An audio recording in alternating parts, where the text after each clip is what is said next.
Hey, what's up, y'all? Who don't like fresh bread? And I'm here to tell you, anybody can make it. So, what I've already got in this bowl, and I'll put it on the screen. I've got 4 cups of flour. I've got 2 tablespoons of sugar, 2 teaspoons of salt. Now we're going to add about 4 tablespoons of oil.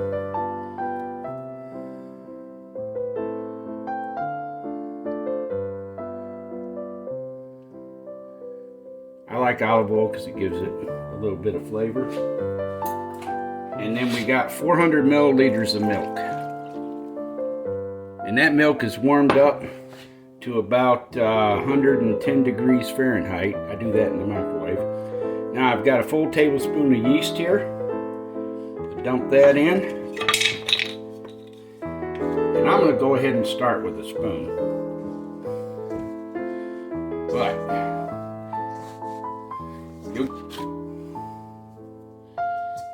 flour out there.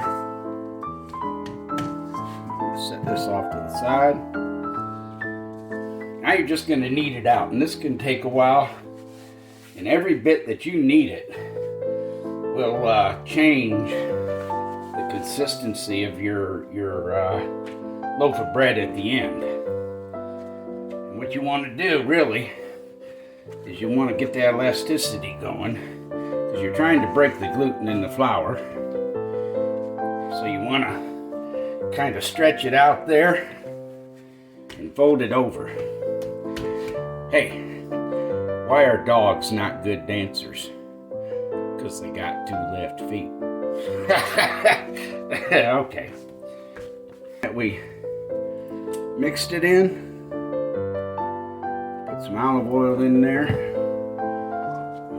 And then all you really got to do is take your dough ball, roll it around in that oil, and then roll that all around the bowl.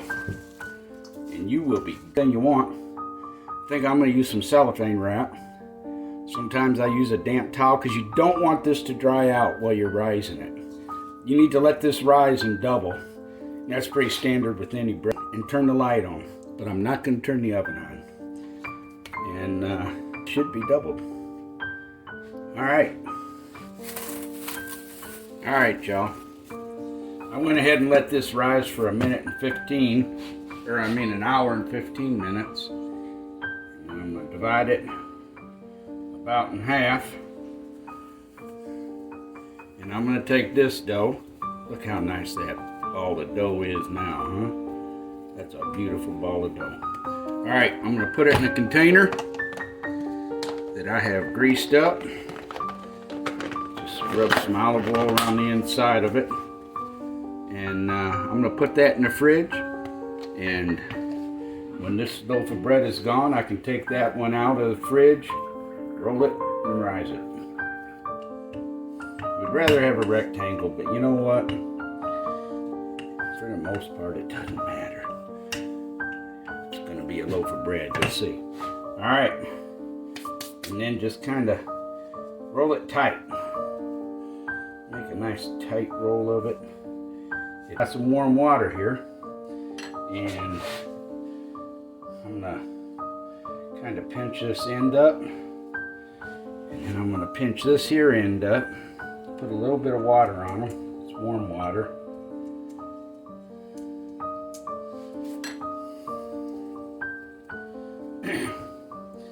And then this is why it'd be better if it were a rectangle, so that when you went to pinch this together, you're in a line, but whatever. Alright. And then I'm just going to roll it. Put it together, roll it. Get it shut up good, it'll come apart while it's baking. And I got to tell you, it is still a good loaf of bread, even if it does that. Alright y'all, we got this on a parchment paper lined pan. I've got some cellophane over the top of it, and we're going to let it rise for 1 hour.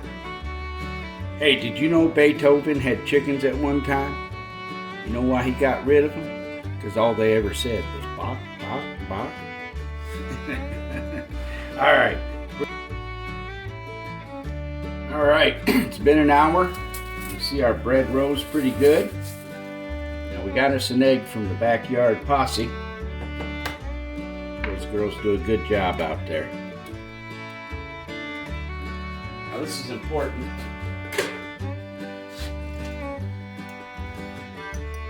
You want to beat that egg up, of course.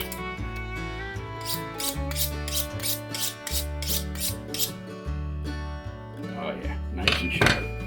You want a nice sharp knife? Some people use a razor blade. I just take one of these knives out that I got sharpened and put a little edge on it. And I'm going to make 4 slices across here. Because what we're going to do is we're going to direct the rise. If we don't, the bread will break while it's baking. You don't want that. You want these cuts kind of deep. We're just going to draw it across there. What that does is we've told it where to rise during the bake. And then we're going to base this down with our egg. Now, I find this step important because what I've done in the past is I didn't do it with the egg, and then at the end of the baking time you take it out and look at it and you think, well, it's not done because it ain't browned very well. And then what I end up with is bread that's been overcooked. I'm going to bake this off in the oven at 390 degrees for 25 minutes. All right, y'all, and there it is, that beautiful loaf of bread. There it is. That is one beautiful loaf of bread. Now, if you say, well, that is awfully small to make sandwiches, make 2. Until the next video, hooty-hoo! Hooty-hoo!